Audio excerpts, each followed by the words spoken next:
बिस्मिल्लाहिर्रहमानिर्रहीम। अस्सलाम वालेकुम। कैसे हैं आप सब? अल्लाह का शुक्र है कि मैं ठीक हूँ और अल्लाह ताला से पूरी उम्मीद है कि आप ठीक होंगे, खुश होंगे। अल्लाह ताला आपको खुश रखे, आबाद रखे, सेहत और तंदुरुस्ती के साथ। चलो जी, आज शुरू करते हैं वीडियो। ये देखें, ये मैं आपको दिखा रही हूँ लीची का पौधा।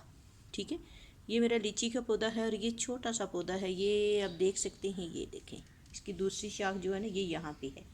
ये देखें, नीचे से ये पूरा बांडसाई बनी हुई है, ये देखें। ठीक है, तो लीची का पौधा, सॉरी, मैं आपको इसलिए दिखा रही हूँ कि अक्सर लोगों के घरों में कहते हैं जी हमने लीची लगाई हुई है, मगर वो लीची होती नहीं है। उसका इतना बड़ा दरख्त हो जाता है ना, तो वो फल भी नहीं देती। और बहुत वो होता है जामुन, जिसको नहीं पता तो वो नर्सरी वालों को कहेंगे जी लीची का पौधा दें, वो उनको उठा के वो देते हैं।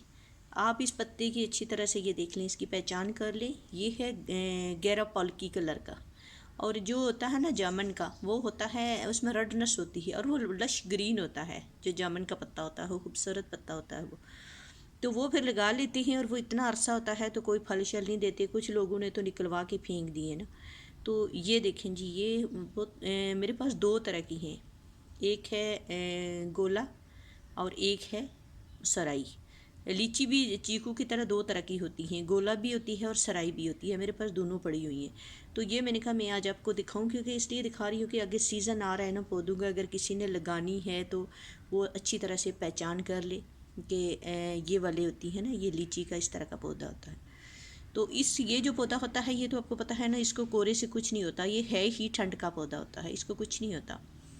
दूसरी चीज़, ये जो होता है ना पौधा, इसके लिए सबसे बेस्ट चीज़ होती है, आपको पता है कि जो ठंडे इलाके हैं, मसलन जिसमें कश्मीर, मरी, सवात और ये चमन, कोयटा वगैरह जो है ना, वहाँ की ज़मीन जो होती है, मैं आपको बताऊँ कि वहाँ कोई खादें नहीं पड़ती।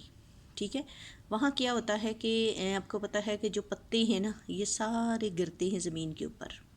ठीक है, ज़मीन के ऊपर गिरते हैं। फिर उसमें क्या होता है कि उन लोगों को पता ही नहीं होता, ज़मीन के ऊपर पत्ते गिरते हैं, जितने हैं जो दरख्त होते हैं उनके बीच में भी गिरते हैं, और साथ वो ऊपर से क्या होता है, बर्फ़ पड़ती है।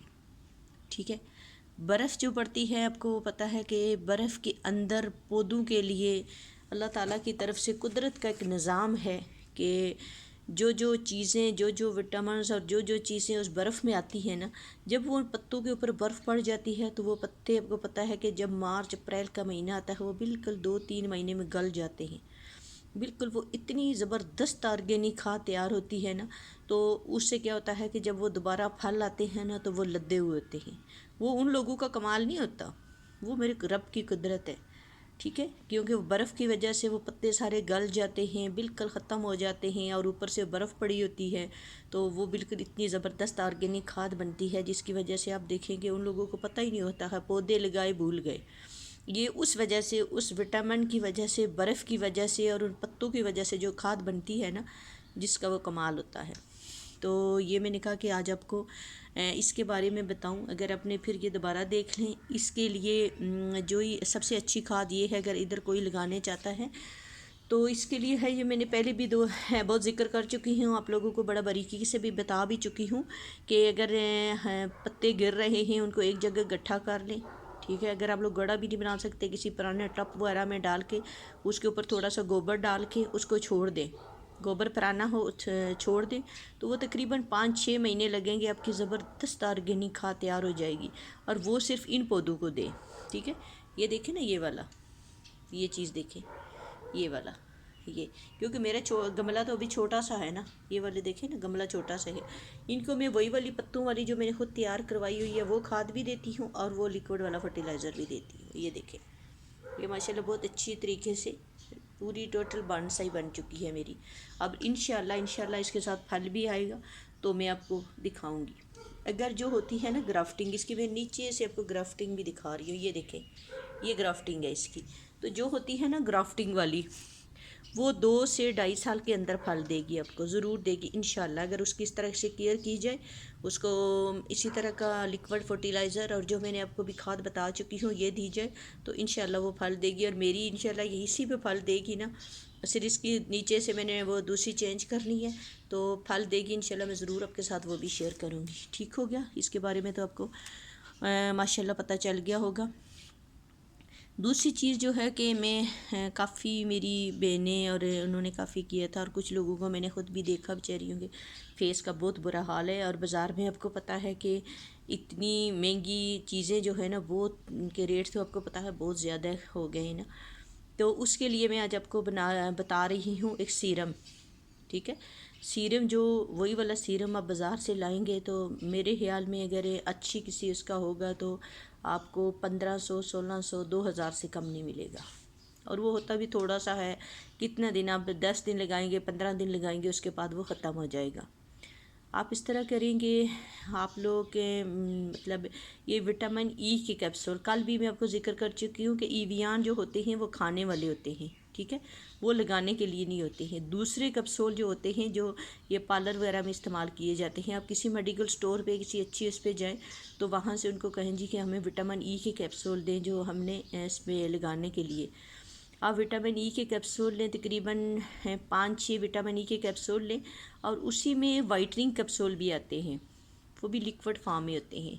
वाइटनिंग वाले वाइट होते हैं, जिस तरह ये कबूतर का अंडा नहीं होता, इस साइज़ के होते हैं, छोटी चिड़िया के अंडे की तरह होते हैं। वो वाइट कैप्सूल ले लें, विटामिन ई के कैप्सूल ले लें। ठीक है, उसमें अगर आप लोगों के पास आपको अगर आसानी से पंसार से या कहीं से ना लौकी जो होता है, लौकी की अगर आपको ऑयल मिल जाए तो ठीक है, अगर नहीं मिलता तो उसको ढूंढने ना निकल जाना। उसके लिए आप क्या करें कि बादाम बादाम का ऑयल, जो मैं आसान लफ्ज़ों में कहूँगी क्योंकि मेरी बहन भाइयों को सबको आसानी से समझ आ सके, उसमें आप ये करेंगे, उसमें आप 2 चम्मच ले लें बादाम के ऑयल के ले लें। और एक बड़ा चम्मच आप ले लें नारियल का ऑयल, क्योंकि आपको पता है ना आजकल जम जाता है, तो उसको किसी माइक्रो या किसी के साथ ऐसे जब आप लगाएं तो किसी साइड पे रखें, ना भी रखें तो कुछ नहीं होता, वो दूसरे पड़ेंगे तो उसके साथ वो भी लिक्विड बन जाएगा। तो साथ आप नारियल का ऑयल, बादाम का ऑयल, उसमें 4 से 5 विटामिन ई के कैप्सूल, उसमें जो वो वाइटनिंग वाले 4 कैप्सूल अब वो डाल लें। ठीक हो गया। इन सारे जो ऑयल हैं आपके पास, इनको अच्छी तरह से मिक्स करें।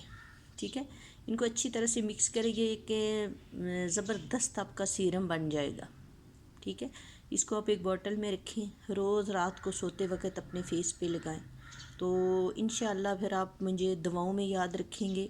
और 10 या 15 दिन लगाने के बाद ज़रूर नीचे लिखना कि आपकी स्किन के ऊपर कितनी अच्छी, कितनी खूबसूरत आपकी स्किन के ऊपर ग्लो आई हुई है। ठीक है, दोबारा नोट कर ले, बादाम का ऑयल 2 चम्मच। ठीक है, उसमें 1 चम्मच आप नारियल का ऑयल डाल लें। 3, अगर आपको लौकी का ऑयल मिलता है तो ज़रूर डाल लें। ठीक है, विटामिन ई के 5 कैप्सूल, और 5 कैप्सूल किसके, वाइटनिंग वाले वाइट कैप्सूल जो होते हैं। ठीक है, तो इसमें ना आप आधा चम्मच ग्लिसरीन भी डाल लें, ज़्यादा ग्लिसरीन नहीं डालनी, क्योंकि ग्लिसरीन और कस्टर्ड ऑयल जो होता है इसके फेस के ऊपर बाल आते हैं। मैं आपको ये बता दूं, अगर आप लोगों की आईब्रोज़ के बाल नहीं हैं तो आप आईब्रोज़ के ऊपर कस्टर्ड ऑयल लगाएं। आप ठीक 15 से 20 दिन के बाद आप देखें कि वहाँ आपके बाल आए होंगे।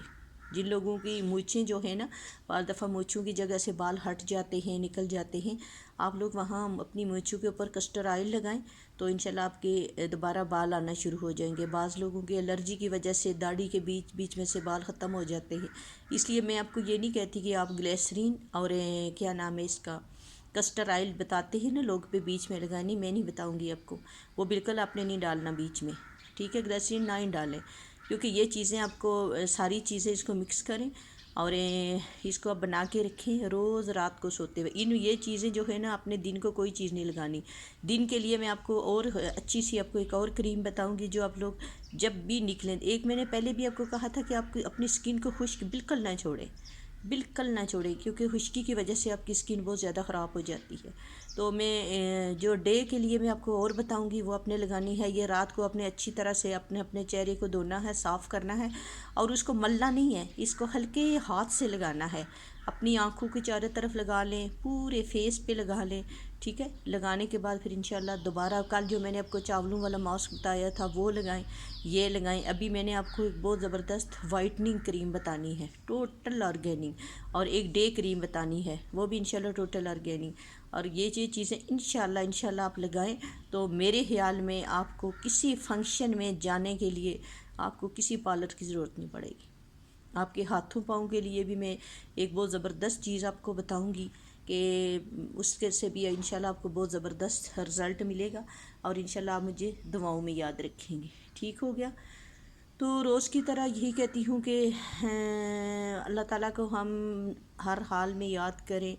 ठीक है, अगर आपसे कोई नाराज़ है तो प्लीज़ उसको माफ़ कर दे, क्योंकि माफ़ करने वाले को, जो दुनिया में किसी को माफ़ करेगा, क़यामत वाले दिन अल्लाह ताला उसको माफ़ कर देंगे। देखो, अगर हमें वहाँ बदला मिलेगा तो ये दुनिया के लिए छोड़ दो, माफ़ कर दो इंशाल्लाह। जब हम किसी को माफ़ करेंगे तो अल्लाह ताला अगर हमें वहाँ माफ़ करेगा तो फिर देखो कि इससे बड़ा अजर कौन सा है। ऐसा ही है ना। तो ठीक है जी। ओके जी, अल्लाह हाफिज़। शुक्र अल्लाह, अल्हम्दुलिल्लाह। ओके, अल्लाह हाफिज़।